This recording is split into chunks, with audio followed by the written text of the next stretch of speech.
Selamat sore, selamat datang di Jakarta Content Week 2022. Acara ini diselenggarakan oleh Yayasan 17.000 Pulau Imaji dan Frankfurter Buchmesse. Kali ini kita akan berbincang-bincang dalam sesi Are We Moving Toward Pussy Embedding 4.0?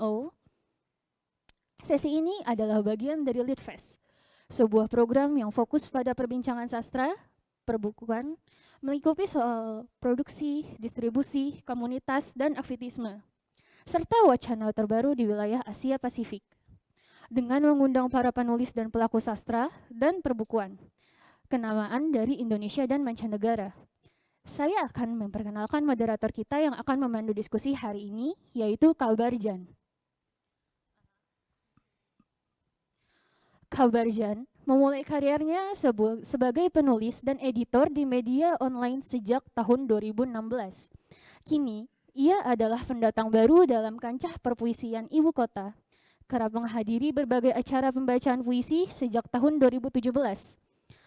Dan akhirnya menerbitkan debut antologi puisi yang bertema urban berjudul Ibu Kota atau Air Mata pada tahun 2022. Sejak tahun 2022, ia telah mengedit dan menerjemahkan beberapa proyeksi puisi. Dan jangan lupa, kami memberikan door prize untuk penanya pertama di setiap sesi di Jakarta Content Week 2022 ini. Sebentar lagi kita akan menyaksikan pembacaan puisi dari Kalbarjan sendiri. Untuk Kalbarjan, di waktu dan tempat dipersilahkan.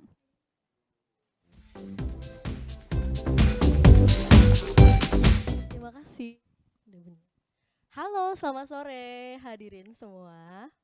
Terima kasih sudah hadir di acara Litfest Jakarta Content Week 2020.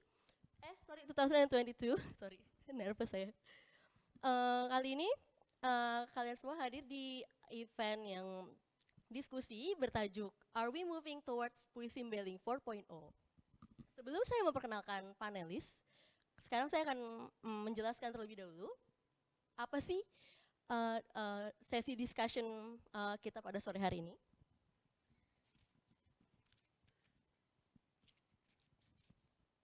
For a number of Indonesian poets these days, poetry is a playful world, a space where banality and violence face off with irony, parody, humor, and even ignorance.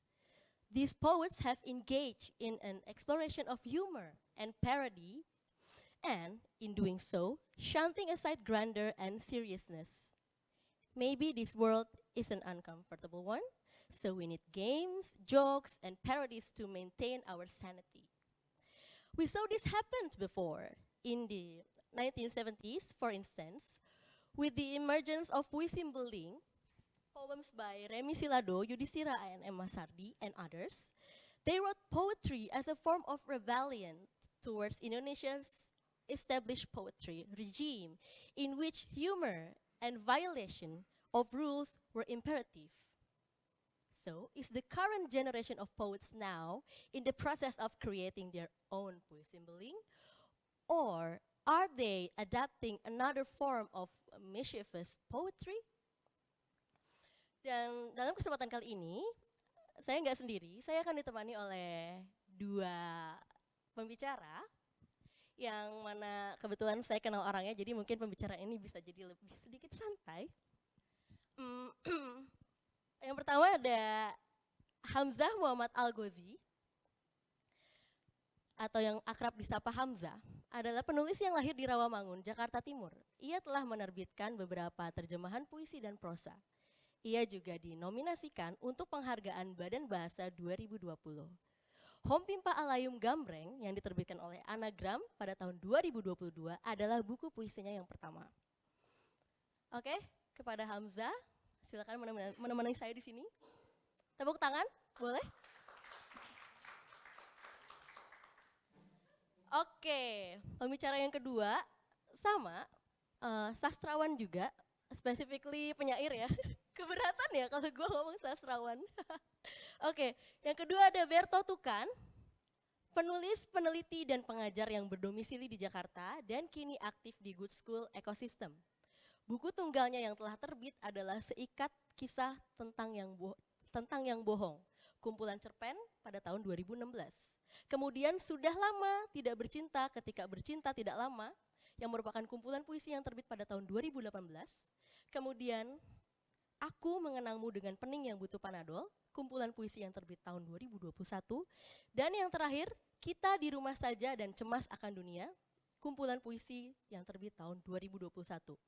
Tulisan-tulisan dan perihal lainnya bisa ditemukan di bertotukan.com. Oke, kepada Mas Berto, silakan menemani saya di sini. Terima kasih. Mungkin sebelum lanjut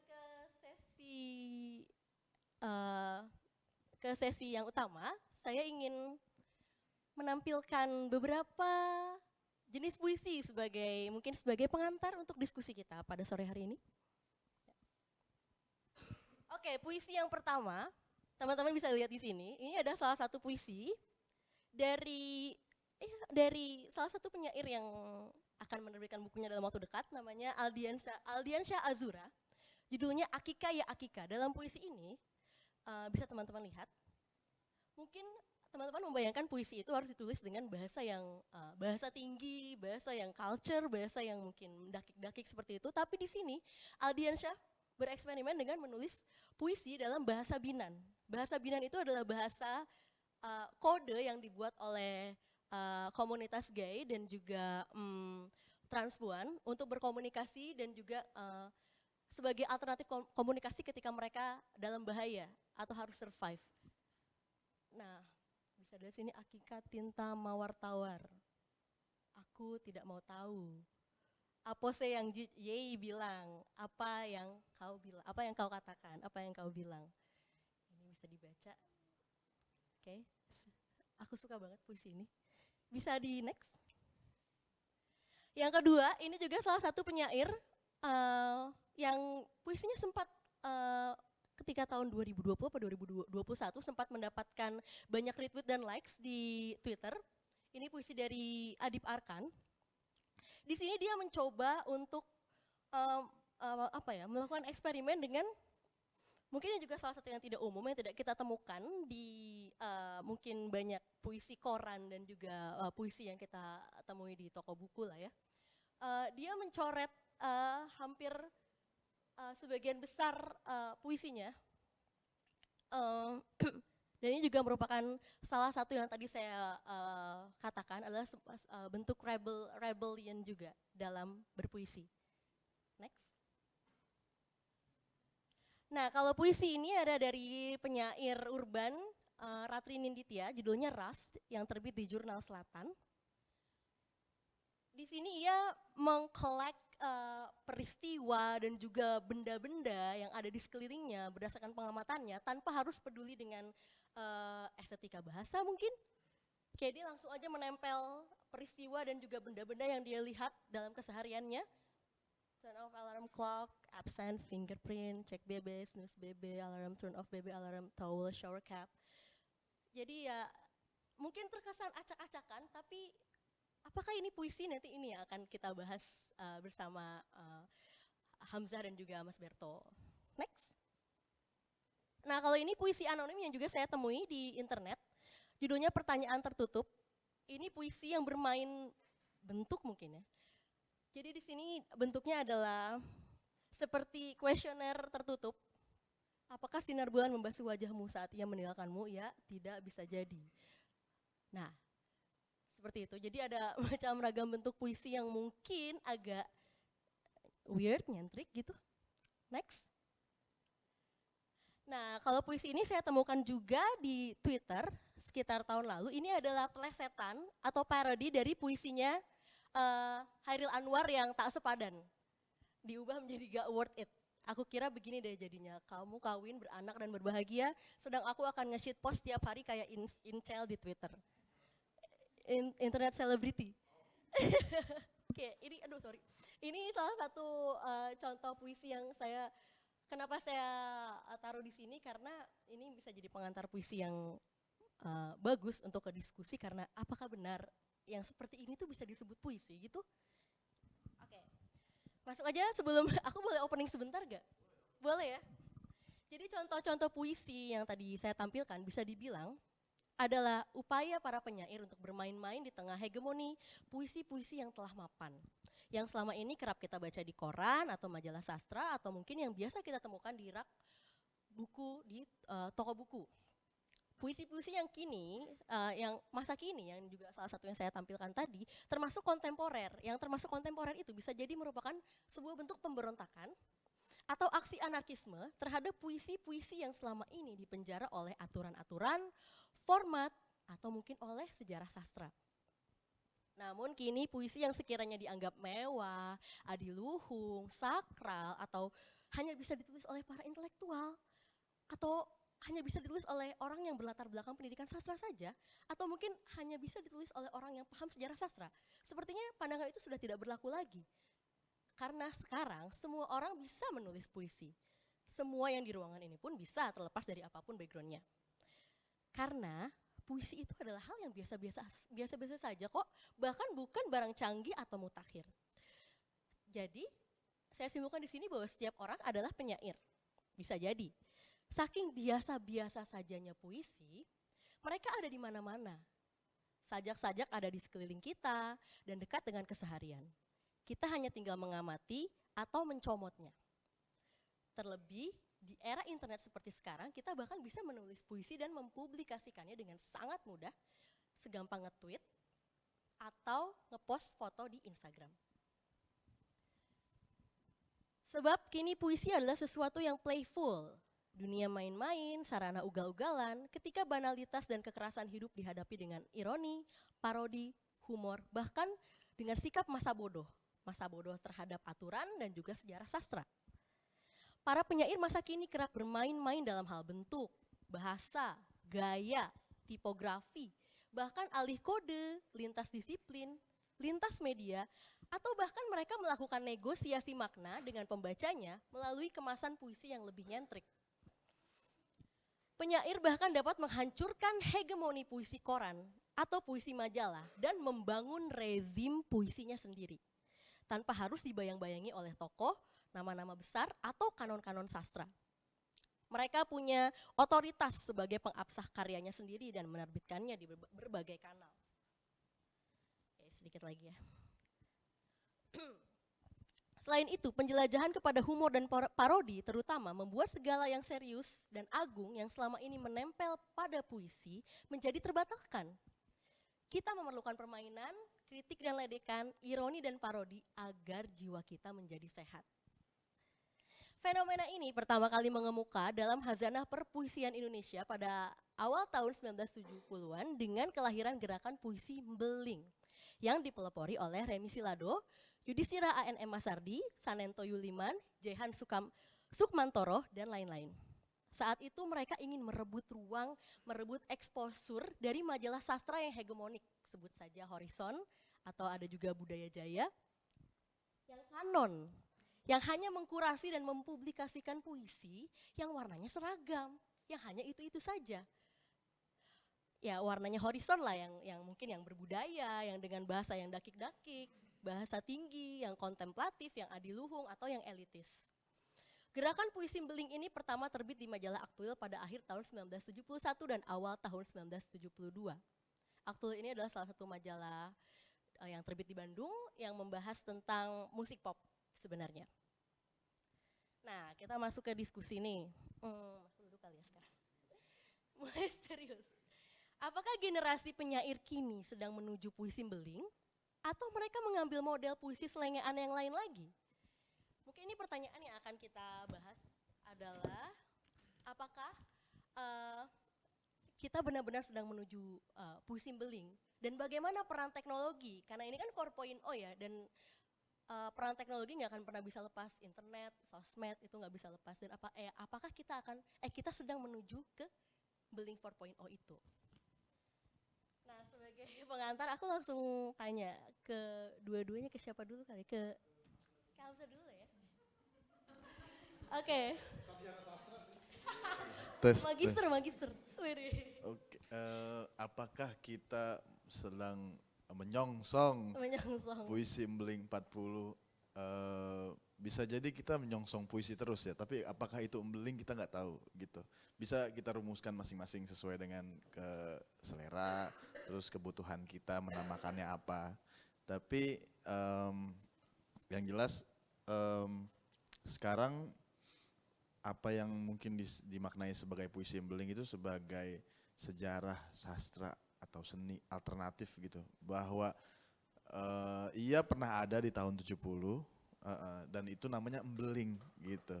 Ya mungkin itu bahasa Jawa ya, mungkin sikap nakal gitu ya, atau tidak mau diatur.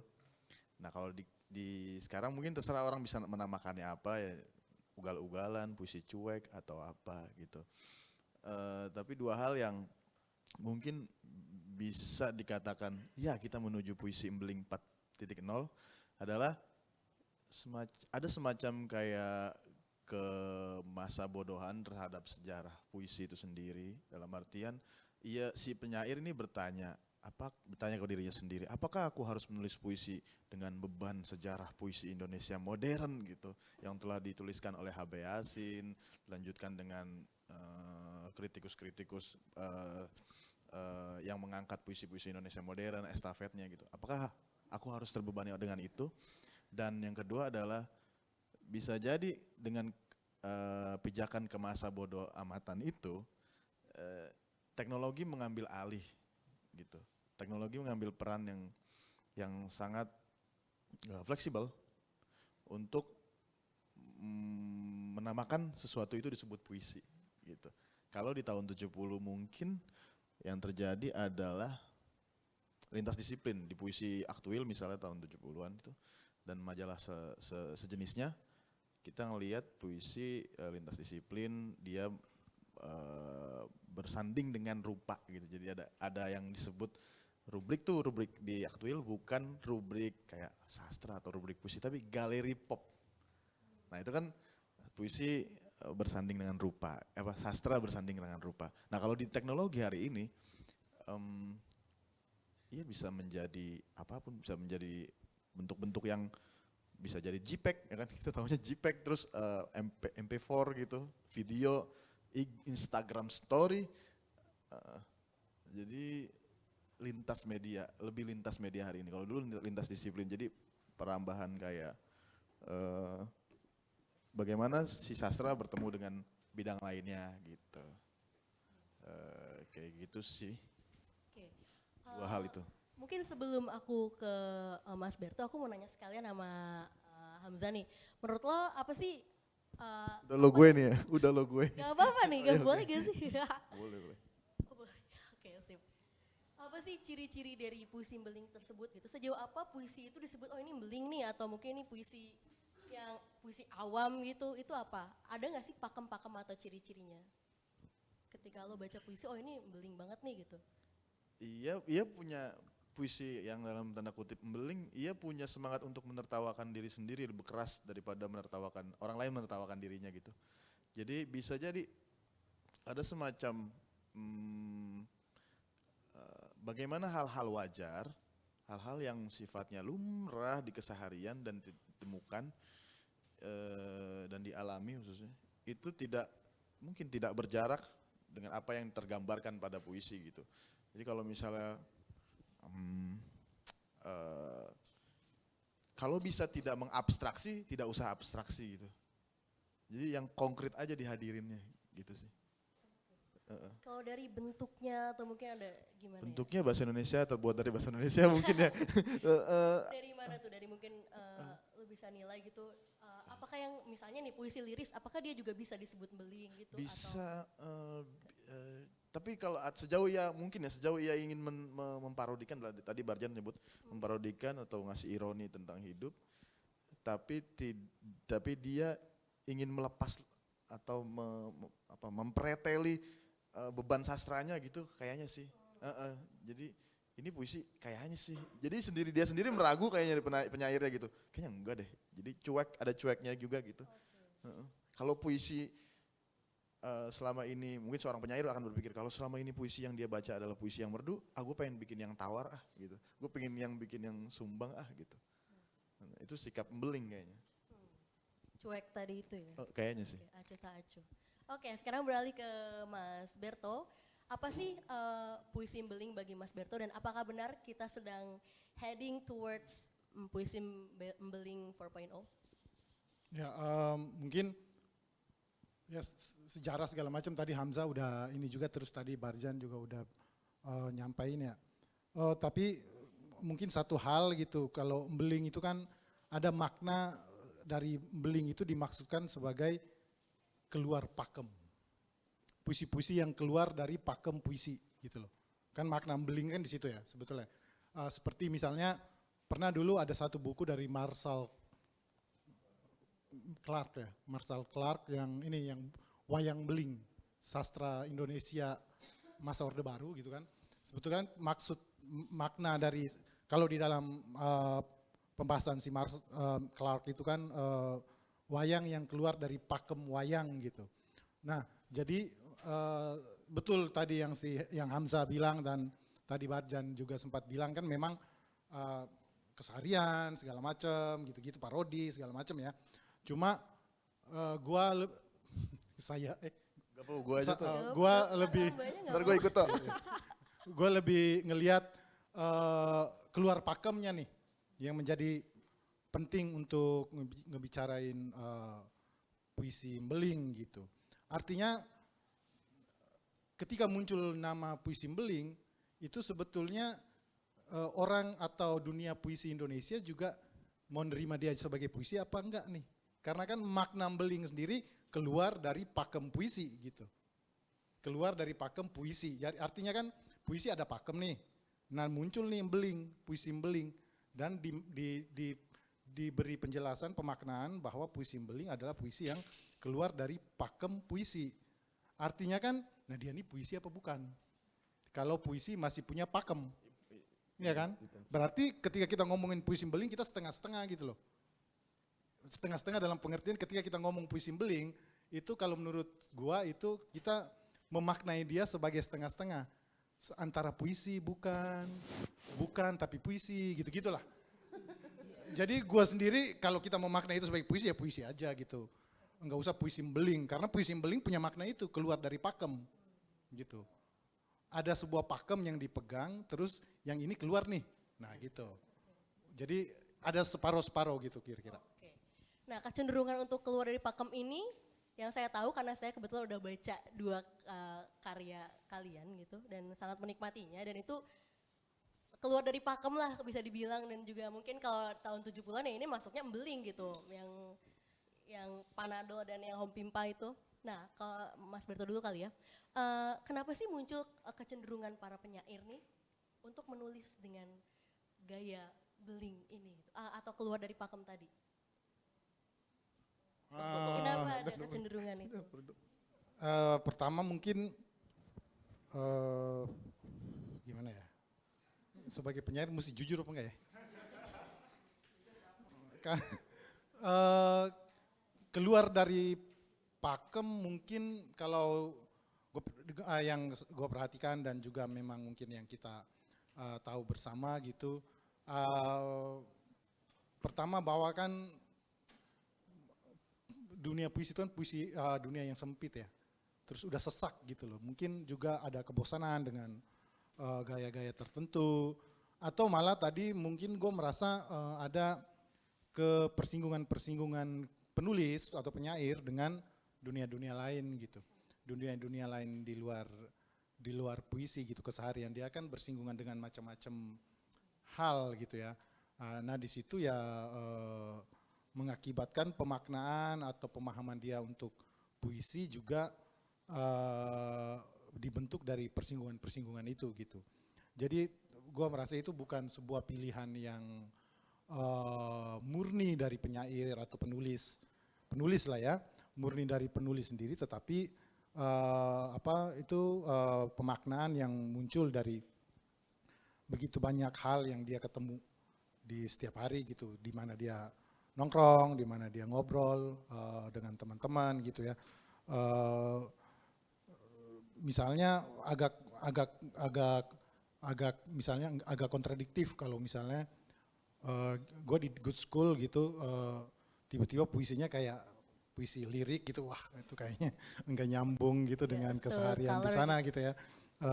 Enggak akan masuk gitu, enggak akan kayak terpecah gitu loh. Jadi memang persinggungan dunia sekitar ini sih yang jadi bukan sesuatu yang kayak ada niat atau ada semacam apa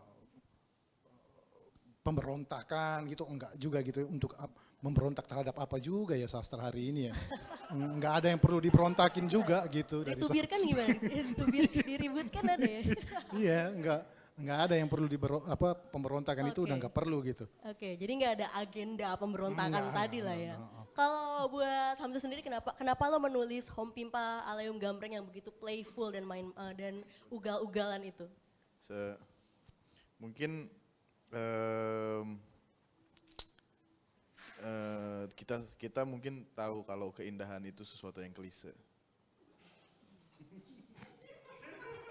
Setuju Jadi gak tuh? ketika kita nggak ada opsi untuk misalnya menawarkan puisi ke temen supaya baca terus gimana indah men, tapi kan kita nggak tahu setelah itu apa gitu, setelah indah itu apa. Jadi kita semacam kesulitan untuk menjelaskan itu. Nah terus ketemulah gue sama orang yang namanya Martin Surajaya gitu. Terus kami ngobrol, gimana kalau ceritanya puisi menulis puisi jelek sama susahnya dengan menulis puisi bagus. Itu gue belum nulis puisi tuh, tapi pusing mikirin pertanyaan itu. Jadi tantangannya ternyata iya ya susah ya nulis puisi jelek gitu. Sama susahnya dengan menulis puisi bagus. Nah, tapi kan dua hal itu kan, dua nilai itu, dua identitas itu antara yang jelek dan yang bagus itu kan masih perlu kita perdebatkan kan. Apakah yang bagus itu adalah sesuatu yang sudah ajak, yang menjadi puncak-puncak dari puisi Indonesia abad 20 gitu kita bisa katakan. Sementara yang jelek, apakah yang jelek adalah yang tidak ada atau belum ditulis di masa lalu gitu. Nah, kita bisa melihat contoh misalnya di tahun 2021 itu Afrizal Malna kan bikin Art Down Forum. Jadi puisinya apapun tuh absurd banget itu. Kayak orang ngegambar coret-coret terus isinya cuman kata-kata, 2 kata, isinya nggak jelas gitu. Ya, dan dipostingnya nggak cetak, tapi dijadiin PDF, drive gitu. Dan orang bisa terlibat dengan bikin di IG story, Instagram story, terus di-mention Art Down Forum. Ntar dikompilasiin, artinya postingan Instagram story di crop sama Afrizal Malna gitu, terus dijadiin PDF. Kayaknya Afrizal Malna juga nggak pengen memberontak dari apapun gitu. Nah karena cuman dia tahu kalau jangan-jangan teknologi bisa memvalidasi sikap tertentu yang ingin mengatakan bahwa keindahan itu klise. Nah kalau dibaca jelek banget itu secara koherensi warnanya apa segala macam yang di file Art Down Forum. Teman-teman bisa download sih di Instagram Art Down Forum kalau tidak salah. Terus nggak ada kelanjutannya juga Art Down Forum. Ya jangan-jangan emang begitu puisi Embeling 4.0 ya, tidak punya agenda besar. Karena ya udahlah biasa aja gitu. Karena nulis puisi bukan untuk proyek abadi gitu, proyek keabadian gitu. Jangan-jangan itu. Gak seadiluhung itu lah ya. Jangan-jangan. Oke, ngomong-ngomong tadi tentang menulis puisi jelek, saya tadi siang mencatat salah satu kutipan dari aktivis puisi Embeling, Sony Suryaatmaja, yang mengatakan bahwa tidak betul kalau sastra itu hanya bisa dihasilkan oleh manusia super atau manusia jenius saja. Sebab menulis puisi bukanlah kegiatan intelektualitas. Dan apakah, nih ada pertanyaan buat Hamzah dulu deh. Apakah itu artinya puisi Embeling itu hanya ditulis oleh penyair-penyair yang tidak intelektual gitu, yang kosong? karena kan katanya menulis puisi itu bukan suatu aktivitas yang bukan suatu aktivitas intelektual gitu. Bahwa apakah penyair maupun puisinya itu bersifat anti intelektualitas, nirkritik, tidak berusaha mengugat isu sosial misalnya gitu? Jadi apakah di puisi Embeling atau puisi yang playful tadi itu sama sekali tidak menggugat apapun gitu ya, kayak udah asal dia cuek aja, atau mungkin ada sesuatu yang digugat di situ gitu dan dia tidak sekosong itu. Bagaimana? Berat banget ini. Tapi mungkin puisi Embeling yang tahun 70-an kita katakan lah misalnya. Karena dia tidak punya agenda besar, jadi dia playful banget ya. Jadi ya nggak usah ditinggi-tinggiin gitu, nggak usah diserius-seriusin. Tapi tentu kita bisa bilang, yang tadi siapa namanya, Suryaatmaja ya? Suryaatmaja. Nah, itu kan dia menolak itu dengan intelektualisme juga. Iya juga sih. Ya kan? Ya kan? Nah, yang menarik nih, gue mau membacakan satu tulisan di era yang sama di masa Ambeling, tulisannya M. Hesutagalung, salah satu gembongnya aliran Romangun ya, tahun 75, itu ditulis di tahun 19, ini dingin banget guys asli, sumpah, Romangun 75 nih. Memang banyak judulnya makna puisi untuk kehidupan kita dewasa ini. Wah berat banget kan? Berat banget. Berat banget sumpah ini, dia intelektual. Memang banyak semboyan yang muluk-muluk tentang betapa pentingnya seni untuk kehidupan, untuk nusa dan bangsa. Bahkan kadang-kadang ada pernyataan yang rasanya sudah mendewakan atau memistikkan seni atau puisi itu. Kita merasa heran bila puisi itu dirasakan penting, mengapa tidak laku? Di samping yang mendewa-dewakan atau memistiskan puisi atau sastra, tidak kurang juga banyak orang-orang yang melecehkan arti puisi itu. Bagi mereka puisi adalah ciptaan orang-orang yang suka melamun dan hanya berguna untuk orang-orang melamun juga. Nah terus ini pindah nih ya, pindah ke akhirat, dia nutup akhirat keren banget nih. Rasanya sudah cukup jelas dan panjang apa yang saya kemukakan. Rasanya tidak pantas lagi kita begitu melecehkan peranan sastra itu, sebab begitu besar amanat yang hendak disampaikannya. Dan bila pengarang-pengarang kita mengetahui apa yang diharapkan oleh zaman ini kepada mereka, sudah jelas mereka tidak akan terlalu banyak membuang waktu untuk membuat sajak main-main yang tidak bermakna. Meninggikan harkat kemanusiaan, memberi kebijaksanaan kepada manusia bukanlah tugas main-main, malah boleh kita katakan tugas suci. Saya kira bila ada alumni universitas yang memilih pekerjaan sebagai pengarang dalam kurung bukan hanya untuk Fakultas Sastra, adalah wajar saja yang mungkin dapat memberi sumbangan untuk pengembangan sastra kita. Sebab memberi suatu kebijaksanaan kepada orang, sebaiknya kita lebih banyak pengetahuan dan pengalaman diri dari orang-orang yang kita harapkan mendapat sesuatu dari kita. Nah ini kan dia sikap yang menolak main-main itu sendiri. Karena mungkin dia menganggap bahwa sastra itu adalah sesuatu yang membentuk kepribadian gitu. Jadi ada hal-hal yang perlu dirawat dan itu nggak boleh nakal nak gitu. Ada kayak gitunya sih. Jadi di waktu yang sama juga ada perdebatan yang kencang juga gitu. Padahal bayangan gue penyair Beling atau si Surya Atmaja, dia baca gini pasti ketawa banget. Kayaknya sih ketawa. Jadi para aktivis Beling itu juga sebenarnya intelektual ya, dengan dia mengatakan kalau ini mah puisi itu tidak perlu ditulis oleh intelektual sastra gitu. Yeah. Sebenarnya mereka juga intelektual begitu.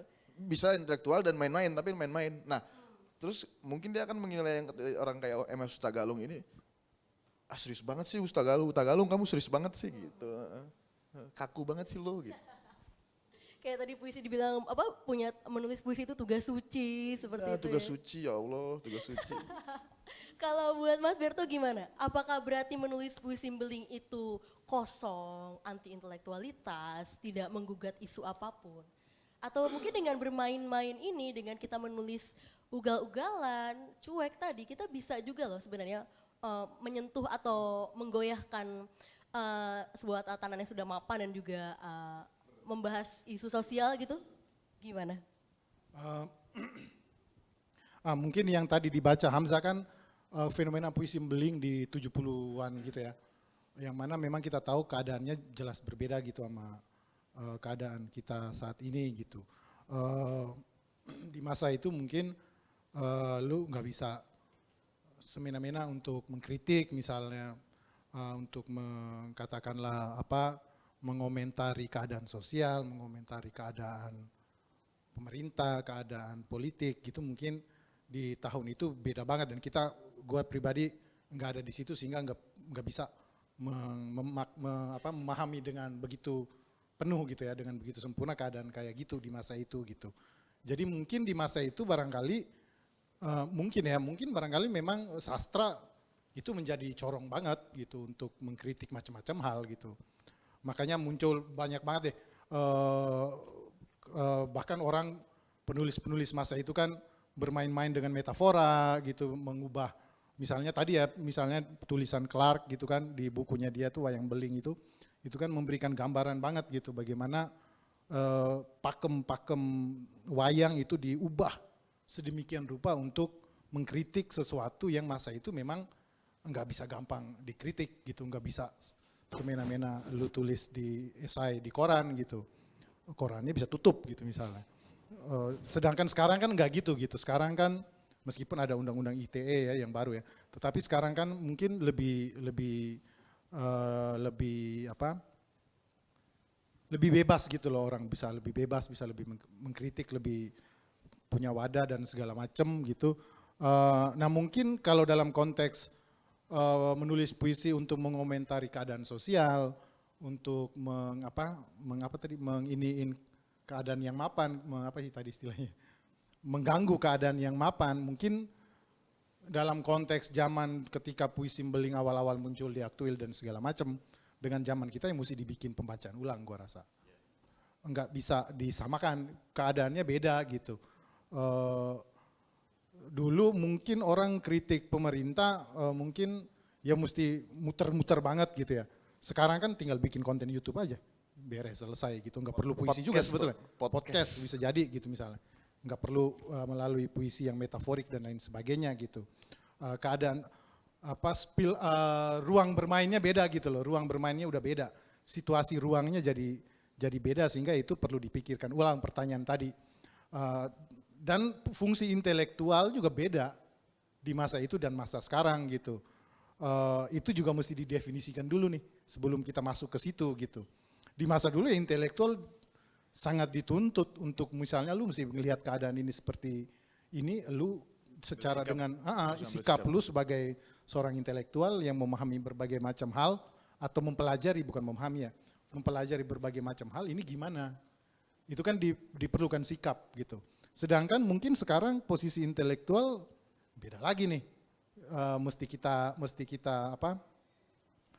kita lihat ulang dulu posisi intelektualnya sekarang yang dibutuhkan seperti apa.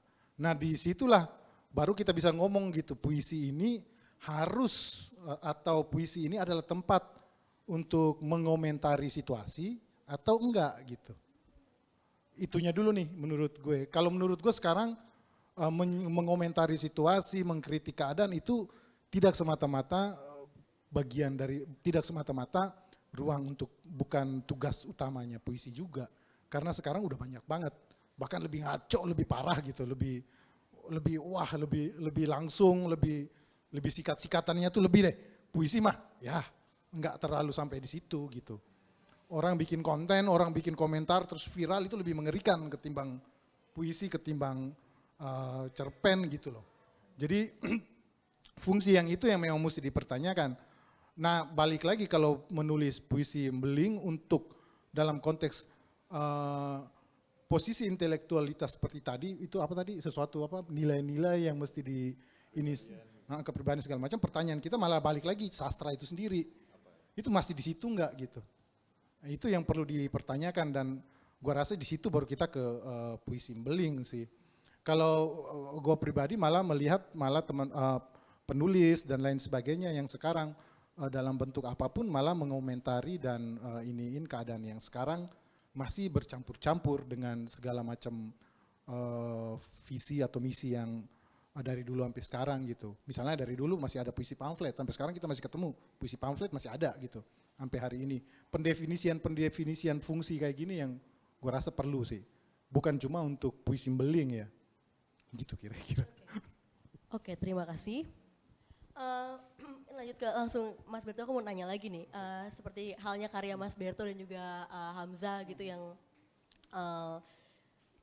main-main tadi yang mungkin Mbeling tadi itu kan karena mungkin bisa dibilang Mas Berto dan juga Hamzah adalah masih angkatan muda kali ya, maksudnya dibandingkan dengan mungkin yang sudah para pendahulu ya, betul, gitu. Mudah. Namun di sini ada fenomena menarik bahwa aku sebut satu nama besar, misalnya Joko Pinurbo yang juga makin kesini makin juga mulai mengeksplorasi dengan mulai main-main ya dengan puisinya gitu. Apakah benar fenomena Mbeling ini masih akan selalu relevan gitu? Karena Mbeling aja dulu itu kan identik dengan penyair-penyair muda gitu yang memberontak itu gitu. Namun sekarang ternyata banyak juga nama-nama besar yang mulai eksplorasi juga gitu. Itu gimana fenomena beling itu di penyair kanon gitu? Sebetulnya gue ada PPT sedikit sih, boleh nggak? Boleh nggak? Boleh. Bisa nggak Om? Mas, bisa ya? Puisi aja. Gue nggak bisa ngeliat dong. Oh ya bisa nih. Pertanyaannya kan relevansi dan segala macam tadi ya. Berikutnya deh. Nah ini kan aktual kan gini nih keadaannya. Kira-kira contohnya gini lah, ini dari gambar yang didapat dari internet. Nah agak susah nih kita ketemu aktual yang kayak di sebelah sana tuh. Dalam konteks majalah di cover itu kita udah agak susah nih ketemu sekarang ya. Di majalah-majalah kita penuh sensor segala macam ya. Terus itu tadi yang sajak-sajak keras, modelnya seperti itu. Terus tadi ya diceritakan bahwa diomongin sama Hamzah dan juga Barjan soal penggabungan antara rupa dan puisi gitu kan. Memang dalam konteksnya tadi ada Sanento ya, ada Sanento Yuliman. Rubriknya galeri pop. Iya ya, galeri pop, ada muncul orang bisa ngirim dan lain sebagainya.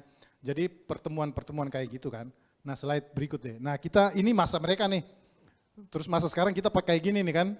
Kita ketemunya yang kayak gini nih. Ada pertanyaan dari Kang Nido juga nih. Alhamdulillah tadi nggak mau. Ada Mas Nido.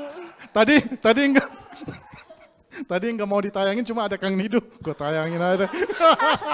Wah gimana nih Mas? Kok kondisi kita kan kayak gini nih sekarang nih. Iya bisa kayak gini kan. Orang buset kata-kata tuh bukan cuma puisi lagi. Udah jadi kayak gini nih orang langsung bikin. Puisi tuh. Puisi nih. Puisi. Ini puisi. Mantap bang. Ya bisa gitu ya gitu kan. Ini juga bisa dibaca puisi loh ini. Dimain-main kalau tadi di aktual bener-bener artwork gitu loh. Orang bisa bikin ini pemaknaan ini ada hahaha nih. Maksudnya ketawa kan. Ya kan. Rika kayak gini. Nah terus juga ada pertanyaan-pertanyaan sangat gini. Ini sangat menarik, itu kan gila dia orang yang bikin stiker ini jago banget gitu loh untuk memainkan kata menarik gitu. Sangat menarik, kasih gambar gitu, maknanya jadi beda banget gitu. Kalau yang tengah sih enggak perlu saya komentari ya. Kita semua tahu belaka lah. Karena dengan pertanyaan ada apa sastra Indonesia, perasaan kita langsung gak enak. Gak enak. Nah, karena yang nanya bukan toh? Karena yang nanya. Karena yang nanya dan pertanyaannya, iya. Wah itu bahaya bener, perasaan langsung gak enak. Nah keadaan kita kan kayak gini kan. Betul. Keadaan kita kayak gini, dunia kita kayak gini nih, setiap hari. Banyak banget stiker-stiker, meme segala macam yang muncul, nggak mungkin dia nggak relevan. Dunia kita main-main banget. Puisi yang bermain-main tuh nggak mungkin nggak relevan karena dunianya main-main banget kayak gini dan masa rakyat loh yang bermain-main kayak gini kan, bukan penyair juga gitu, bermain-main gitu kecuali yang beliau ya, itu beda. Artinya penyair dan bukan penyair itu sama dalam fenomena sekarang gitu, memainkan ini yang sama gitu. Nah, menurut gua situasi kayak gini yang mengakibatkan dan ketika kita memperhatikan kayak gini kan masyarakat atau dunia sekitar kita itu kan memainkan bahasa dengan menyenangkan banget gitu. Contoh sangat menarik gitu. Begini yang tengah ini aja dia cuma pakai icon aja dia udah membahasakan banyak simbol gitu kan. Anak tongkrongan enggak mungkin paham gitu. Stiker tengah yang bagian atas gitu. Kresek hitam plus sedotan 2 itu kan wah itu kan maknanya jauh beda banget gitu ya. Pemaknaannya sangat spesifik. Nah berikutnya Om. Nah kalau sastranya diginiin sama anak sekarang. Ayang ini. Ini Khairil Anwar udah enggak dikoyak-koyak sepi bor sekarang. Khairil Anwar dikoyak-koyak netizen sekarang. Terus ini kalau sebelah sih mungkin agak sedikit ini ya. Ini Azer ya udah lama banget bagaimana dia bermain-main juga Jadi puisi yang serius, kanon-kanon dalam sastra Indonesia di tengah masyarakat, di tengah dunia sekarang dimain-mainkan juga gitu oleh masyarakat sastra itu sendiri, oleh masyarakat yang membacanya gitu. Pemaknaan mereka jadi beda, dia nggak peduli sama namanya kanon hari puisi lah, apalah gitu, dia nggak peduli, dia pemaknaan dia sendiri gitu. Dan mungkin kita kalau searching banyak banget yang kayak gini. Ini saya dari koleksi yang ada aja gitu. Nah berikut nih saya kira puisi yang paling kontemporer, coba deh. Bang, lagi ngapain bang? Kamu nanya. Kamu nanya. Tipek. Kamu nanya? Iya. Kamu nanya, itu buat. Kamu cak mana salah hampir. Nanya, orang sore bukan. Kamu nanya. Kamu nanya, H&M di mana ya? Kamu nanya, H&M terus. Woi, apaan tuh? Kamu nanya. Nah menurut saya kenapa bermain-main dengan bahasa, kamu nanya ini kan dia bermain-main banget sama cara mengucapkan, konteks, kalimat itu kan bermain-main banget gitu. Terus bahkan ditambah dengan visual dan lain sebagainya. Artinya bahwa di tengah dunia yang kayak gitu kan puisi gimana sih? Apakah puisi harus jadi sebuah permenungan di Ubud gitu misalnya kan? Enggak juga gitu kan. Keadaannya beda gitu. Kalau lu ada di Jakarta gitu agak sulit nih puisi menjadi sesuatu yang senjaku biru dan segala macam itu kan sulit. Senja kita kan macet ya. Terus kadang-kadang banjir gitu. Jadi agak sulit. Nah, keadaan dunia kita yang kayak gini nih penuh dengan hal seperti itu sehingga justru menurut gua puisi yang memberi tempat untuk bermain-main dan menangkap fenomena bahasa yang seperti tadi perlulah gitu loh. Kalau puisi kita anggap sebagai sebuah medan untuk bahasa, maka dia mestinya juga menangkap fenomena bahasa yang ada di sekitarnya dia gitu, ada di sekitar yang ada di masyarakat gitu. Tiba-tiba ada bahasa Inggris masuk, muncul bahasa Betawi, muncul bahasa Indonesia, ya itulah fenomenanya gitu. Dan itulah fenomena bahasa di sekitar kita gitu. Oke, sip. Hamzah mau nambahin? Nambahin. Oke. Berarti kayaknya ada posisi dilematis sebetulnya tuh kalau menurut gue ya. Jadi si penyair katakan atau orang yang menyadari kebahasaan tertentu untuk dia produksi entah menjadi apa gitu. Katakanlah juga ia memproduksi kata-kata lah atau ekspresi lah. Dia dilema dalam hal ini kalau ia pengen bikin puisi, ia dilema antara template puisi Indonesia, konteksnya Indonesia misalnya, template puisi Indonesia yang udah diwariskan oleh penyair-penyair Indonesia, juga tantangannya adalah template-template teknologi yang tersedia gitu. Kita tahu tahun 2013 kalau tidak salah Joko Pinurbo rilis buku Poet Tweet dari Twitter Iya. dari Twitter ya kan. Nah itu kan Twitter cuma 140 karakter. Nah ia menyesuaikan itu. Jadi bagaimana si Joko Pinurbo ini mengkreasikan benar-benar memeras kata tuh dengan satu tweet yang kayaknya puisi ini gitu. Dan dia mencoba mengejar keterbatasan itu gitu. Dia ingin menempa diri, bisa nggak ya gue tertantang bikin sesuatu yang puitis gitu, yang sangat puisi menurut Joko Pinurbo dengan keterbatasan 140 karakter. Nah itu kan template teknologi, jadi dilema itu tuh yang gue pengen respon dari lu. Jadi kita bisa tertawa dengan itu karena kita tahu template teknologinya dan kita tahu sastra Indonesia nggak layak di posting kayak gitu tadi. Stikernya ada apa sastra Indonesia. Orangnya di samping kita ada aja tuh. Jadi kayak gitu tuh. Oke, dan saya sepakat soal itu ya. Maksudnya kalau misalnya nih gue scrolling di Instagram gitu karena gue follow banyak banget Insta poet gitu, teman-teman gue emang mereka udah semakin bebas gitu untuk mengekspresikan dirinya gitu melalui puisi yang hanya diposting di media sosial seperti itu gitu. Dan fenomena ini juga sudah banyak ya menurutku karena puisi-puisi yang hadir saat ini, yang juga terbit saat ini, yang ditemukan baik di kanal digital seperti misal mungkin omong-omong, baca Petra, seperti itu juga sudah mulai explore mengkurasi puisi-puisi yang juga mungkin kekinian seperti itu ya, yang tadi ada banyak alih bahasa, main dibentuk gitu, atau tadi juga ada bahasa daerah seperti itu gitu. Nah, yang ingin saya tanyakan ini sedikit personal. Meskipun Kamu puisi- nanya. kamu nanya, kamu bertanya-tanya. Kan kita tahu banyak sekali, ya sebutlah itu puisi beling 4.0 lah ya kita sebut itu. Banyak sekali puisi-puisi itu bermunculan dan bahkan penyair-penyair baru pun menerbitkan bukunya dengan gaya puisi yang seperti itu gitu, yang bebas, yang liar, yang main-main.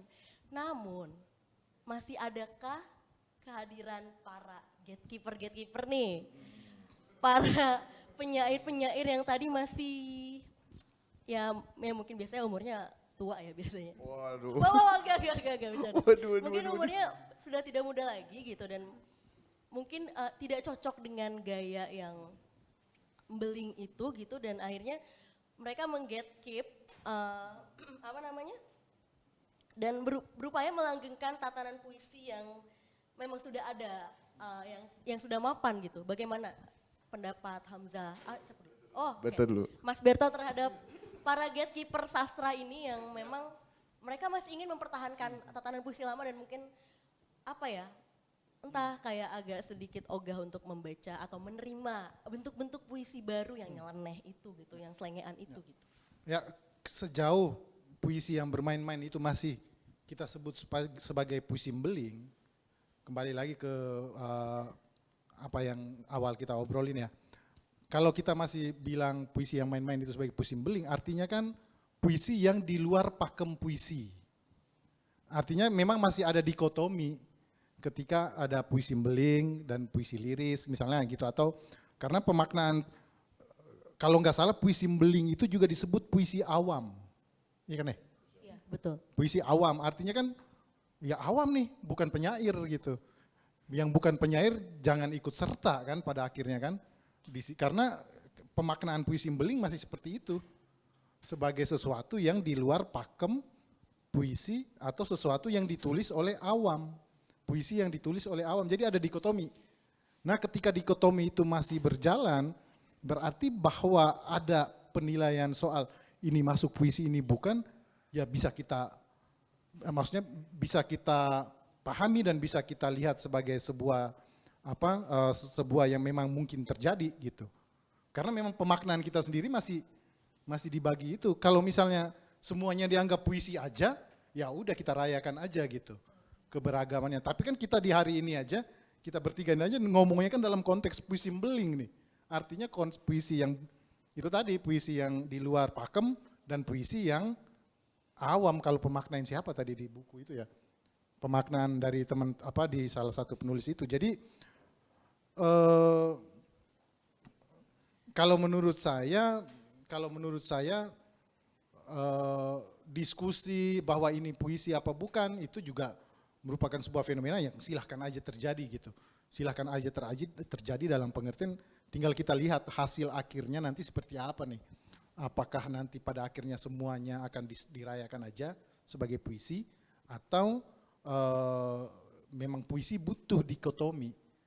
Tetapi kalau pembeda-pembeda misalnya genre puisi A, genre puisi B, genre puisi C sebagai sebuah kebutuhan dalam tanda kutip pembacaan teoritik, ya boleh-boleh saja kalau gua gitu, boleh-boleh saja terjadi gitu. Pembacaan fenomena boleh saja, pembacaan fenomena dalam soal perkembangan sastra gitu ya. Itu boleh-boleh saja terjadi dan itu mungkin tugas utamanya ya memang para pengkaji puisi, para pengkaji sastra gitu ya. Dan mungkin kalau untuk penyair atau yang mau menulis puisi, teman-teman yang menulis dengan sesuka hatinya, menurut saya juga nggak masalah, tulis aja gitu. Kalau ternyata itu didebat, didiskusikan ya udah nggak apa-apa. Memang sastra Indonesia pada dari dulu sampai sekarang memang juga diskusi sesama penulis kan ya, saling menulis dan lain sebagainya gitu. Tetapi tinggal nanti kita lihat hasil akhirnya seperti apa. Kalau saya sih kayaknya sih pada akhirnya semuanya dirayakan sebagai bagian dari keluarga besar puisi Indonesia gitu, harusnya gitu. Iya kan? Mau cucunya mau sepupu Jawa ya terserah lah. Yang penting keluarga besar gitu. Boleh. Enggak, kalau tetangga Papua, Papua Nugini, Timor Leste, Bor. Yo, asik ya. Diplomatis banget. Silakan. Nah, lu sih kan pelaku nih. Gue ngeliatnya ini sih, tadi dilema ya antara yang dilema template sejarah, apa template sejarah puisi, konvensi puisi sama template teknologi. Dari situ kita bisa ngeliat ternyata bahasa itu berkembang karena sesuatu yang di luar sastra gitu. Jadi kita perlu menimbang ulang kalau ada orang yang menuding ini bukan puisi. Ya, dia bicara untuk siapa juga kan? Dia bicara untuk siapa gitu, dia tidak suka karena apa misalnya, atau dia menerima karena apa, ini puisi gitu. Nah, kita perlu memperhatikan itu. Tapi kan yang kayaknya tidak menjadi tujuan utama penyair-penyair hari ini mungkin ya, yang rileks gitu adalah ia tidak terlalu menggebu untuk mendapatkan legitimasi. Karena gue bisa nilai apa yang gue bikin itu bagus, gue punya media sosial, gue punya followers banyak, gue bisa membuat orang nge-like semua postingan gue gitu, ribuan gitu, jutaan, untuk sesuatu yang mungkin tidak sangat puitis gitu. Jadi ada semacam kegunaan sekaligus ketidakbergunaan gatekeeper sastra, orang-orang yang bisa punya power gitu, tapi juga sebetulnya ya sedang ditertawakan gitu di lain tempat. Ada hal-hal yang kayak gitu sih yang jadi fenomena hari ini gitu. Tapi baik lagi, orang masih bilang, oh ada puisi gitu, oh ini puisi kayak gini gitu. Orang tetap menamakan itu secara bahasa kan. Artinya sastra itu berkembang di luar puisi itu berkembang di luar faktor sesuatu yang di luar sastra gitu. Ya teknologi gitu, ya pergaulan, ya tongkrongan, ya kejadian sehari-hari yang makin kompleks gitu. Pandemi kan kita berubah kan banyak hal tuh karena pandemi misalnya. Kayak gitu sih. Aku langsung lanjut ke pertanyaan terakhir aja kali ya, karena waktunya sudah mepet. Ini pertanyaan terakhir buat Mas Berto dulu deh. Jika benar bahwa kita telah mencapai era puisi simboling 4.0, Mantap. apa sih yang kira-kira harus dibenahi, dibangun, atau dihancurkan? Nggak ada, jalanin aja. Nggak ada, jalanin aja. Nulis aja, berantem di Facebook, berantem aja. Nggak apa-apa, emang gitu. Nggak ada yang perlu dibenahi, nggak apa-apa, biarin aja. Gak apa-apa. Jadi pertengkaran di medsos itu biarin Biar aja. memang mesti ada tuh. Memang mesti ada itu. Mesti Oke. ada. Menurut saya mesti ada itu. Oke. Oke, gimana Hamzah? Pelaku keributan. Menurut gua, sebentar tadi gua mau ngomong apa ya? Oh, katakan kita menyongsong era puisi simboling 4.0 Iya. ini ya.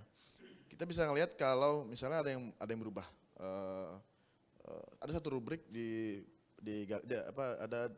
galeri pop tuh pernah ditampilin satu bagian full Pipit Senja, itu kan perempuan kan. Nah, dan mereka redaktur Aktuil membuat Aktuil inisiasi karena adanya dominasi horizon. Tidak absah sebuah karya sastra, dalam hal ini puisi, kecuali yang diterbitkan di horizon. Nah, mereka ingin membantah itu dengan semangat sejarah sastra kan, dengan mengikuti template yang udah ada gitu. Dan rata-rata semuanya laki-laki, banyakan nih, ya kan.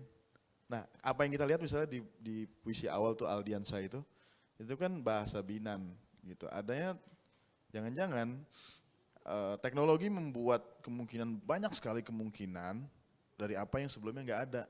Kalau ternyata sastrawan atau penyair di tahun 70-an adalah rata-rata laki-laki gitu. Nah sekarang yang dalam hal ini misalnya yang termarginalisasi secara gender gitu, dia bisa punya suara yang sama, punya hak yang sama, dia punya media sosial, dia bisa bilang ini puisi menurut dia gitu. Jadi apakah nantinya akan banal gitu? Ya silakan gatekeeper yang bicara gitu. Ya, jadi Mau nambahin dikit dong? Boleh. boleh loh, silakan. Ya karena kenapa gue bilang biarin aja ya, karena di Indonesia ini fenomenanya beragam gitu. Maksudnya gini, kita bisa merayakan yang kontemporer banget, kita bisa merayakan yang tradisi banget. Dua-duanya hidup. Kayak selalu ada percepatan dan selalu ada Iya, keterlambatan ya. dan itu keuntungan kalau menurut gue. Dua-duanya hidup gitu. Kita bisa lihat, wah seni tradisi yang tradisi banget di Indonesia, kita bisa melihat sesuatu yang kontemporer banget. Nah range itu kan luas, enggak juga, bukan berarti sastra enggak berada dalam fenomena itu kan, sastra juga berada dalam fenomena itu. Maka misalnya puisi Simbeling, udah silakan aja. Misalnya teman-teman gitu mau merespon apapun gitu dengan 4.0 segala macam, ya nggak apa-apa, berjalan aja terus. Teman-teman yang aktif di media sosial melihat begitu banyak fenomena baru konten gitu kan, dan meresponnya dalam puisi, ya silahkan dilakukan. Tapi jangan lupa juga bahwa ada teman penulis juga yang tinggal di sebuah desa, bangun pagi dia melihat matahari terbit dengan kokok ayam di pagi hari gitu. Itu juga masih ada, nggak apa-apa. Dan dia menulis fenomena seperti itu, jadinya puisi seperti puisi pujangga baru, ya sama, nggak apa-apa. Dan itu semua ada dalam Negara Kesatuan Republik Indonesia kita tercinta lah. Iya kan? Kamu juru bicara siapa? Bineka Tunggal Ika loh, berbeda-beda tetap satu, nggak apa-apa. Ini ruang bermain. Jadi semua itu ada di situ segala macam, tinggal berjalan aja, tinggal seperti apa kita memberi tempat kepada semuanya. Chill gitu bro aja gitu ya. sih. Chill Yo, bro. Relax aja ya. Yoi. Oke, ini menarik banget. Jadi kombinasi fenomena puisi Simbeling 4.0 ya, yang kita sedang mungkin menuju ini, berpadu dengan teknologi ini bisa membuka ruang-ruang inklusivitas ya, juga mewadahi keberagaman yang lebih, entah tadi kaum-kaum marginal atau mungkin kaum-kaum yang nggak Jawa sentris gitu ya, yang nggak Jawakarta gitu ya. Oke, diskusi yang menarik sekali, Mbak. Ini masih bisa tanya jawab? Boleh? Ada? Oh, Oke. bisa kali ya 2 pertanyaan kali. Oke, aku buka 2 pertanyaan. Ya, silakan. Oke, selamat sore. Nama saya Galang. Dengan adanya gempuran modernisasi di ranah sosial media ini kan banyak banget orang yang meluapkan ekspresinya melalui video, foto atau tulisan. Dengan adanya, mungkin anak sekarang itu tahu puisi Simbeling itu puisi-puisi yang jorok, terus puisi yang memang ngehe atau bahasa-bahasa kesarian lah. Itu cuman ketika ketika era sekarang Google dan KBBI sudah mulai kerjasama, jadi mulai beberapa kata-kata yang jorok itu terkurasi secara otomatis gitu. Jadi puisi-puisi atau kata-kata yang memang tidak memenuhi syarat untuk diunggah di sosial media itu bakal teranulir atau secara otomatis hilang lah gitu atau dicoret lah. Terus pertanyaannya untuk kakak-kakak di depan ini yang masih mempopulerkan puisi-puisi Simbeling sampai saat ini, cara apa yang nantinya bakal kalian lakukan untuk mempopulerkan puisi Simbeling ini, atau hanya sebagai pemanis di ranah sastra saja puisi Simbeling ini, atau memang bakal menjadi populer nantinya di ranah sastra Indonesia? Terima kasih. Selamat sore. Oke, terima kasih. Oke, Hamzah dulu. Oke, makasih pertanyaannya Mas. Siapa namanya? Galang. Gue bikin sesuatu sejak 2018, nerjemahin puisi Charles Bukowski. Itu jorok banget. Tapi intensinya adalah, gue percaya kalau ini tanpa semangat Embeling ya, kayaknya puisi Indonesia selama ini mungkin tidak memberi ruang tengah gitu atas bahasa. Kalau yang serius sekali, dalam hal ini resmi, kalau enggak yang jalanan sekali. Nah, puisi jadinya merdu, ada urgensi untuk selalu merdu, karena ia kejebak gitu di antara yang resmi, yang santun gitu. Sementara yang bukan atau yang begajulan gitu, yang bahasa jalanan tidak dianggap sebagai produk bahasa Indonesia gitu misalnya. Nah, mungkin agenda, kalau dikatakan bisa bikin agenda gitu kita ya, bagaimana puisi Simbeling atau semangat, dalam hal ini semangat puisi Simbeling itu adalah semangat untuk menciptakan ruang tengah bahasa Indonesia itu sendiri, sehingga kita bisa memaknai lagi bolak-balik antara kenyataan yang kita alami gitu dengan imajinasi yang kita punya akan sesuatu yang ingin kita katakan kayak gitu sih. Kan puisi itu hadir karena patahan itu antara pengalaman dan idealnya gimana sih gitu kadang. Ya kenapa perlu ada ruang tengah? Karena supaya kita nggak terlalu resmi lah ya gitu. Supaya kita hadir secara kafah sebagai manusia. Kayak gitu sih, apa adanya lah. Jangan-jangan kita yang perlu yang kayak gitu sih. Itu toh kalau ada agendanya. Ya pertama mungkin gue nggak merasa gue sebagai orang yang kayak merawat puisi Mbeling nggak sih. Karena kalau teman-teman baca puisi Mbeling yang ditulis tahun 70-an gitu dengan fenomena bahasa kita sekarang, puisi Mbeling sopan banget. Lihat aja tuh, sopan banget, bahasanya bening bagus gitu loh. Tapi coba bandingkan Jakarta Keras, wah. Yang puisi Mbeling nilainya 9, Jakarta Keras secara bahasa, kalau udah pakai bahasa Indonesia yang baik dan benar, Jakarta Keras 0 tuh. Range-nya gitu. Jadi pada masanya dia mungkin itu banget gitu puisi Mbeling ya. Pada masanya dia mungkin di tengah masyarakat di masa itu segala bahasa tuh mengalami apa? Ameliorasi, peorasi ya. Oh iya, benar kan nih? Eufemisme gitu-gitu dah. Pokoknya fenomena bahasa gitu. Pelemahan, penguatan makna segala macam. Dan bahasa yang sekarang itu makanya fenomena di tengah masyarakat kalau dibandingkan puisi Mbeling udah jauh banget ininya gitu maknanya. Terus juga gue tetap bertahan bahwa ketika kita sebut puisi Mbeling itu semacam ada dikotomi karena dia dianggap sebagai sesuatu yang keluar dari pakem dan dia adalah puisi awam. Gue nggak mau itu gitu. Ya puisi aja gitu semuanya. Jangan ada dikotomi itu gitu. Kalau misalnya puisi kembali lagi kalau misalnya puisi adalah ruang untuk bermain dengan bahasa, ruang untuk mempertanyakan bahasa, ruang untuk eksperimentasi bahasa. Artinya berarti nggak ada tuh puisi Mbeling, semuanya puisi gitu.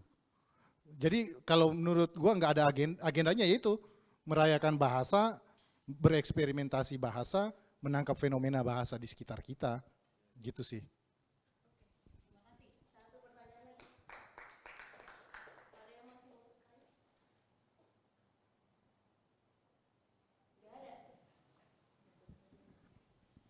Oke, kalau nggak ada lagi yang nanya, ini saatnya saya menutup sesi diskusi pada Litfest kali ini.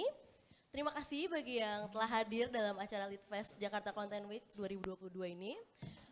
Atas nama Jakarta Content Week 2022, saya ingin mengucapkan terima kasih atas partisipasi Anda dalam sesi Are We Moving Towards Puisi Mbeling 4.0. Kami masih memiliki banyak sesi menarik lainnya di Jakten 2022. Anda bisa mengakses seluruh sesi Jakten 2022 di website jakten.id dan ikuti terus media sosial kami @jakten untuk informasi terbaru tentang Jakten 2022. Terima kasih kepada Hamzah Muhammad Algozi dan juga Berto Tukan yang telah menemani, ya tepuk tangan. Yang menemani saya dan menjadikan sesi diskusi ini seru dan juga playful ya, mbeling banget lah ya. Udah mbeling banget gak sih ini? Oke, thank you banget ya udah datang di sini semuanya juga. Akhir kata saya Barjan undur diri. Thank you. Tetap sehat dan sampai jumpa.